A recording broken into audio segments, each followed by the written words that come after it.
gets paid. Okay, all right, but he never has. Yeah. I mean, rarely in his career. I think Ty Lue had a lot to do with this. I think Ty Lue said, Kawhi, these playing back-to-backs, I think that's more a mental thing for you. I don't really think you need the time off. But I think you go, like Jenny said, since 2017, I think you have done it for so long, it's just comfortable for you. I'm not going to play a back-to-back, and that's a mind thing. But we need you. We need you to be more of a leader. It can't be business as usual. I'm doing my thing, everybody else does theirs, and we're going to be good. No, you are the best player. I need more from you. I need my best player on display a lot more than what I'm getting him. So I believe Ty Lue, and that's a conversation because Ty Lue comes with credibility. He played with Shaq, Kobe. He played with Jordan in Washington. He coached LeBron and Kyrie, so he knows how to talk to he's been around superstars. He knows how to talk to superstars. And remember, he was Doc's right-hand man in Boston for championship. With KG and Paul Pierce and Ron, so he knows how to do. There's a lot of personalities in that mix that I just mentioned. A lot. That he understood how coaches talk to certain guys and what they said. So I think he went to Kawhi in a certain way and says, Kawhi, I'm going to need more from you. I'm going to need you to play more. I'm going to need you to play some of these back-to-backs. I'm going to need you to be more vocal. It looks to me, Kawhi is a little more vocal on the court. That's what it looks to me. And so I think that had a lot to do with it. But I don't want to, send out no bouquet. I don't want to get my FTV card over, out and have him send some flowers, Skip, for playing back-to-back.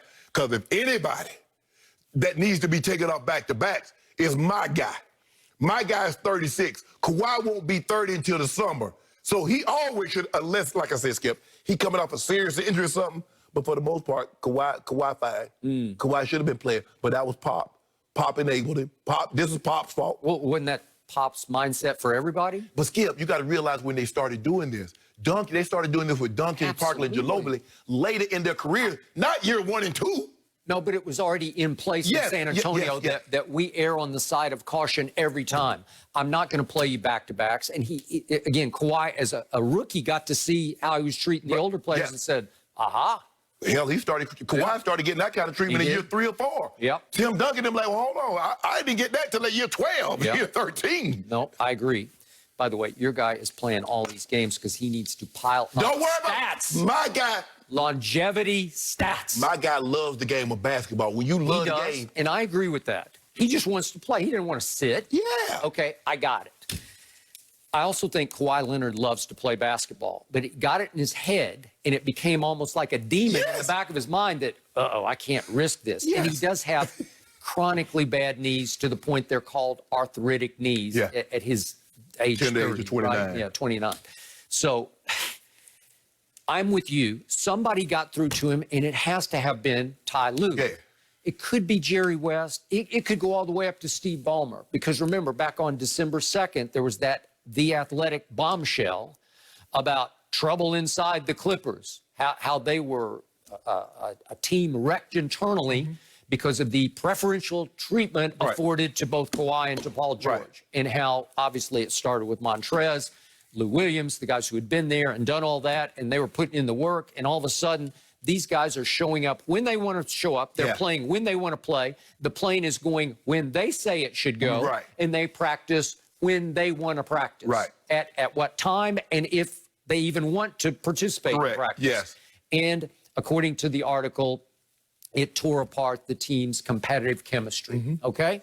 And obviously, we know what happened, the crescendo in the bubble where it got to that one night, the Kenosha night, when, remember, the whole Clippers team voted en masse, we're out. We don't want to. 2 teams, the Lakers and the Clippers, said, no, we'll bounce. And then LeBron went back to his room and a bunch of his teammates. I assume some of the Clippers came by and sat with LeBron, and they kicked it back and forth. And finally, LeBron said, you know what, I'm going to finish. Okay. It was reported that LeBron and Chris Paul got on a call with President Obama. Bingo.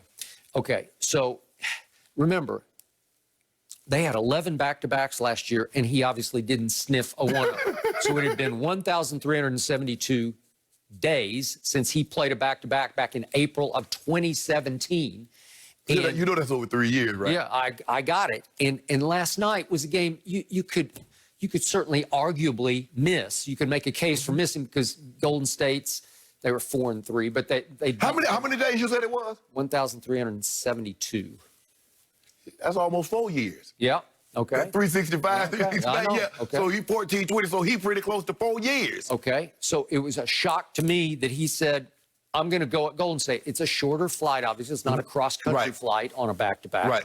But still, it's a team that you could Marcus Morris came back and played for the first time last night. So you could argue that Paul George had missed the previous game. And I'm pretty sure Paul George just took the previous game off. Right. I think he did. He had a tweaked ankle, they said. Right. But all of a sudden, Kawhi played, he played, Paul George played, and Marcus Morris played, and they were at full strength for the first time. What was the big issue last year? They just didn't play enough together. Right. Well, listen, I know Kawhi Leonard well enough to say he is the silent assassin. He doesn't show it on the court, but I think he took that bombshell in The Athletic. I think he took it really personally. I feel like he got called out in it, number one. Right. And I think he took the challenge. And he said, okay, I'm going to fix that this year. So their mindset is different. And remember, Montrez from a distance is a Laker. Right. He keeps taking veiled shots at the Clippers. It's all different. You know, I love playing here because they let me be me. I get to do what I want to do, and it's more free-flowing here. And we love each other here. All those shots I interpret as anti-Kawhi shots. I think the biggest thing, Skip, look, we understand, having played the game of football, as players get older, they get time off. John would take days off. Mike Shanahan, the head coach, would give John days off, would give TD days off. Skip, I ain't have a problem with that. They ain't practice. Hey, but don't. Okay, those are days off, not games off. Right. But I'm saying, you want to take a day off for practice, Skip, okay, fine. But don't cancel practice just because they not playing. Yep. You're practicing? What that got to do with me? So, and I think the thing is, the guys who looking at it like, hold on, wait a minute, Doc. Okay, if they don't want to practice, fine. But why we got to take our practice? Doc, you said the plane was leaving at 3:30. Here it is, 5 o'clock, and we still sitting on the road. Come on, Doc. Do something about that.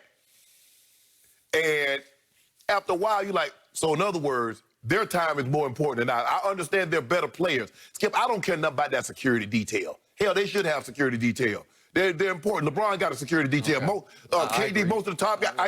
I don't have a problem with guys having, if you want your massage therapist, that's something you worked out and he's going to travel and be, I got no problem with that. But don't be coming up here late and don't be talking about no practice. All of a sudden we get called practices. What? Practice is off? Nah, I'm going to have a problem with that. But all that other stuff, Skip, that comes along with being a superstar, I got no problem with that.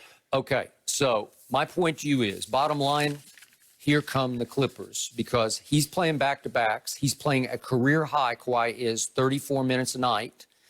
He played 35 minutes last night. He played, of the fourth quarter, 8 minutes and 21 seconds.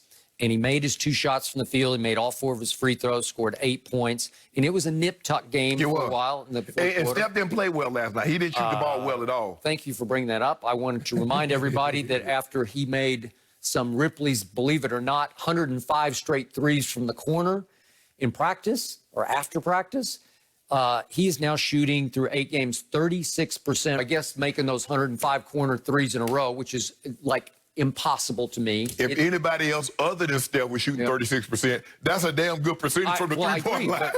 But I want to remind you that. But he's like a 42, 43%. In 2016, his MVP year that year, he shot 45% for the whole 82. I don't know if he played all 82, but for the whole year. 45%. That's the thing. He's career 43%. Right. So anybody else shooting 36%. Skip, you still in them flowers. Man, you shoot 36 from the 3. Yeah. Steph shoot 30. Man, Steph, you terrible. You LeBron 36 from 3. That work. Boy, y'all let us shoot. If Luka shot 36%, he would be the MVP. Oh, baby bird. Let's go get that. Baby Sparrow. Baby Sparrow. Sorry, every time you say that.